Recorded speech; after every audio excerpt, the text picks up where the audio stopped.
மகளிர் உரிமை தொகை எப்போது வரும்?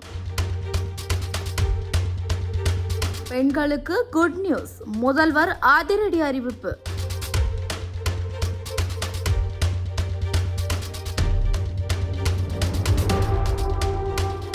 தமிழக முதல்வர் மாண்புக்கு திரு ஜோசப் விஜய் அவர்கள் மே 2026 மாதத்திற்கான மகளிர் உரிமை தொகை வழங்கப்படுவது குறித்து மிக முக்கியமான உத்தரவு ஒன்றை பிறப்பித்துள்ளார். தமிழகத்தில் இல்லத்தரசிகளின் வாழ்வாதாரத்தை மேம்படுத்தும் நோக்கில் மாதம் 1000 ரூபாய் வழங்கும் கலைஞர் மகளிர் உரிமை தொகை திட்டம் தற்போதைய நிலவரப்படி இந்த திட்டத்தில் சில மறுசீரமைப்பு பணிகளை செய்ய அரசுக்கு உரிய கால அவகாசம் தேவைப்படுவதாக அரசு தரப்பில் தெரிவிக்கப்பட்டுள்ளது. திட்டத்தை செம்மைப்படுத்துவதற்காகவும் தகுதியுள்ள அனைத்து பெண்களுக்கும் எந்தவித தடையுமின்றி நீதி சென்றடைவதை உறுதி செய்யவும் இந்த மறுசீரமைப்பு பணிகள் நடைபெற்று வருகின்றன. இதன் காரணமாக மே மாத தொகையை பெறுவதில் பயணிகள் மத்தியில் நிலவி வந்த குழப்பங்களுக்கு இப்போது விடை கிடைத்துள்ளது.